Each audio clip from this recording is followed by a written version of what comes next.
Estamos de volta. Como se transformar em um executivo de uma grande empresa, uma multinacional? Tem caminhos para serem encurtados? Tem, né? Segundo o Daniel Cunha, tem. Ele é da Exec Consultoria. Rose, sua pergunta para ele. Na verdade, eu quero saber como essa história de ser encontrado por um headhunter, né? Hoje você tem uma rede de relacionamentos e aquele profissional que tem aquele network, ele acaba saindo melhor do que um outro profissional que não tenha tanto network. Quem que busca o profissional? É o headhunter ou o profissional ele se faz conhecido e faz chegar o currículo ou um amigo? Como que é esse processo de, ou melhor, esse encontro, esse namoro, que depois vira casamento? Isso aí. A nossa indústria de recrutamento, ela se transformou muito nos últimos anos. Assim, eu diria que o grande vetor da mudança foi a tecnologia. Hoje as mídias sociais, elas exercem um papel importante na busca do novo trabalho. Você tem condição de, através de uma ferramenta, enfim, profissional de mídia social, se colocar disponível ao mercado. Se colocar disponível, enfim, com um perfil atualizado, com passagens consistentes em empresas, mostrando suas realizações naquelas organizações. O Headhunter, ele utiliza essa ferramenta, mas utiliza uma série de outras ferramentas de busca de profissionais através do que a gente chama de engenharia social. Basicamente, a gente identifica as pessoas mapeando estruturas de organizações. O processo se dá da seguinte forma: as empresas, elas, quando demandam do nosso serviço um perfil, eles têm uma visão muito clara do que eles buscam. Eles buscam pessoas, existe um rol de competências técnicas e comportamentais e uma determinada, enfim, experiência anterior em uma área específica, seja ela finanças, industrial, comercial, enfim, por aí vai.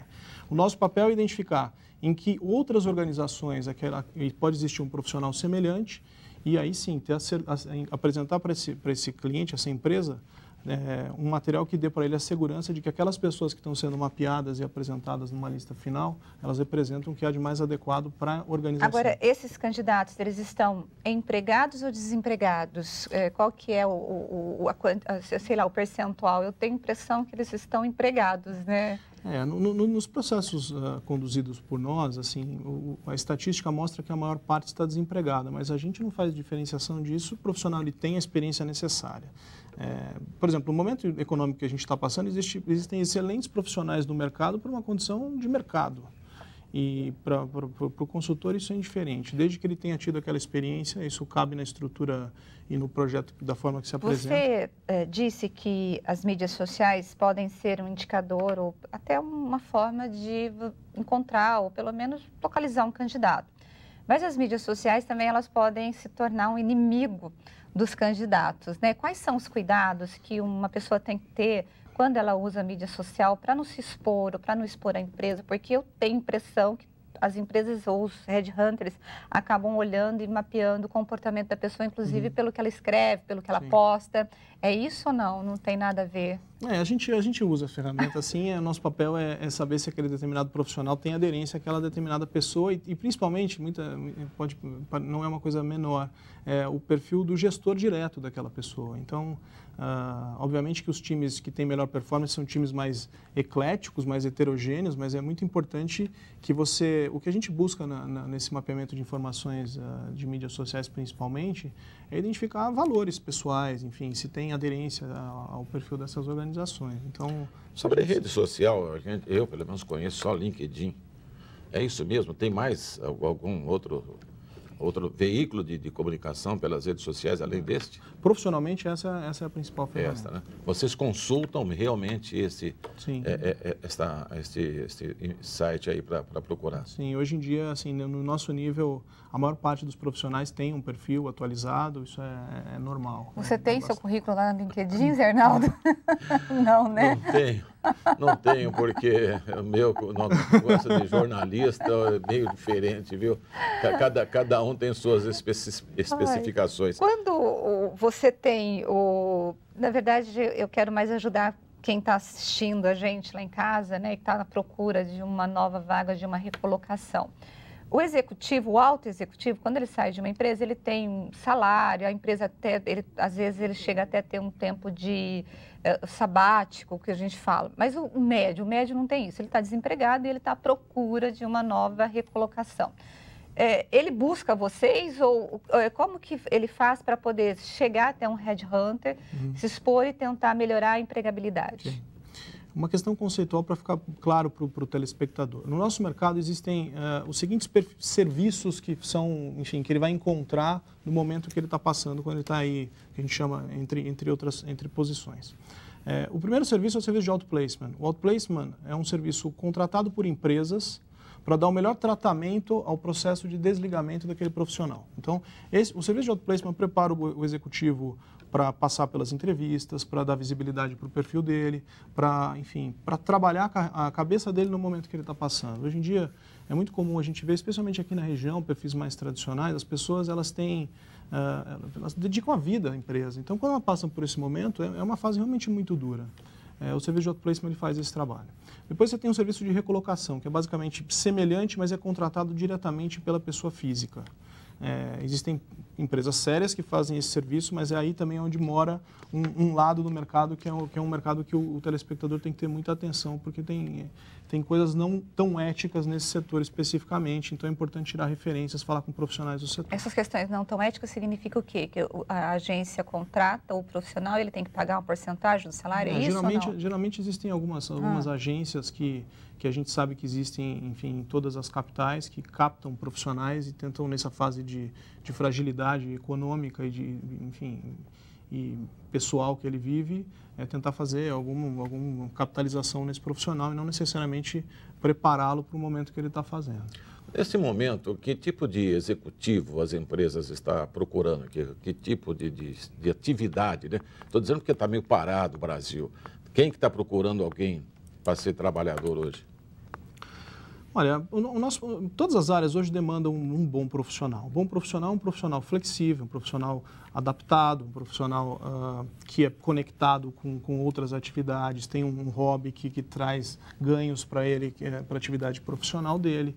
Agora, a gente, quando coloca uma lupa nessas áreas, no momento que a gente está vivendo hoje, tem uma demanda importante de profissionais financeiros, com boa formação contábil, e que não necessariamente sejam só contadores, enfim, técnicos, mas que também traduzam essas informações financeiras para o acionista para melhor tomada de decisão, que consigam dar amparo para a área de engenharia na tradução de como ter melhor performance do ponto de vista de produtividade, etc., isso dentro da área financeira. Na área comercial, obviamente, bons comerciais, toda a empresa está buscando, está sempre procurando desenvolver profissionais com perfil de gestão para multiplicação de um bom time de alta performance nas áreas comerciais. Aqui na região, os nossos engenheiros têm uma demanda importante. Nesse momento, especificamente, muitos não estão tendo tanto espaço pela diminuição de posições. Mas quando você está falando de engenheiros, né? Nós temos uma crise colocada nas indústrias de autopeças e de automobilísticas e automotivas, na verdade. E você tem engenheiros que ficaram desempregados, mas você tem outras possibilidades em outras indústrias. Como que esse profissional deve se adaptar para sair daquele setor, né, automotivo e ir para uma empresa diferente, mas que seja uma indústria? Como ele deve se preparar? Antes dessa questão, tem uma questão que eu acho importante. As multinacionais que estão instaladas na região metropolitana de Campinas, elas estão aqui há um bom tempo, a maior parte delas. Elas já conhecem o Brasil.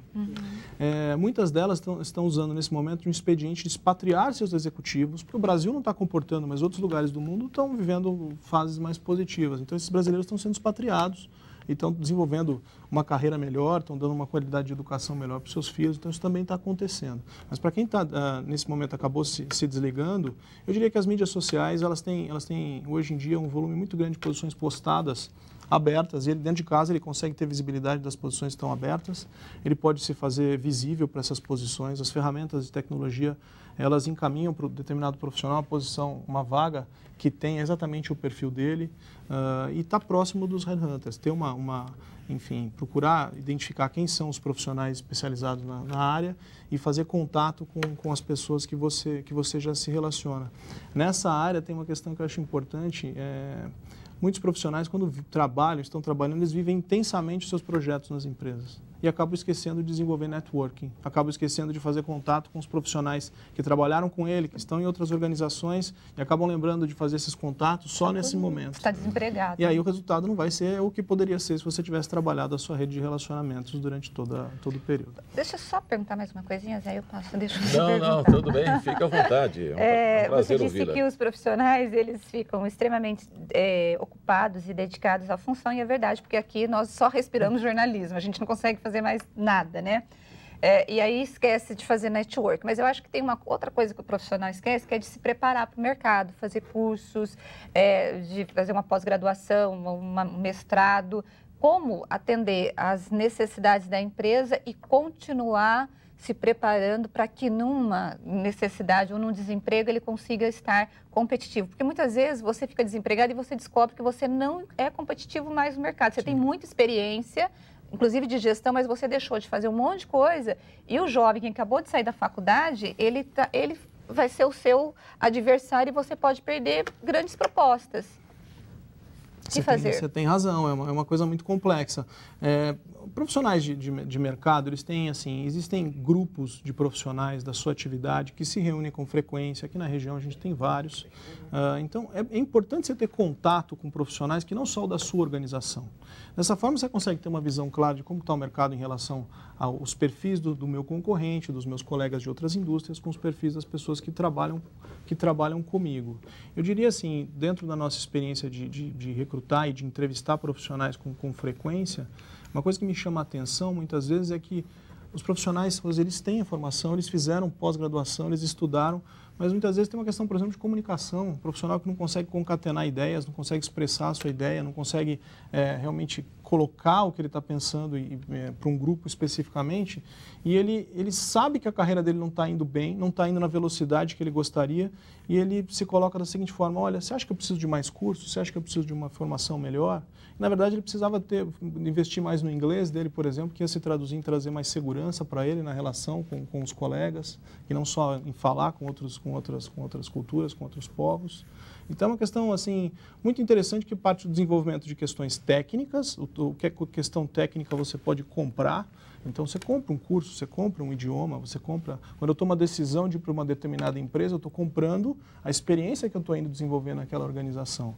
Mas passa muito por você olhar para você e ver como você interage com determinadas pessoas, com aquela pessoa que você não tem tanta empatia no trabalho.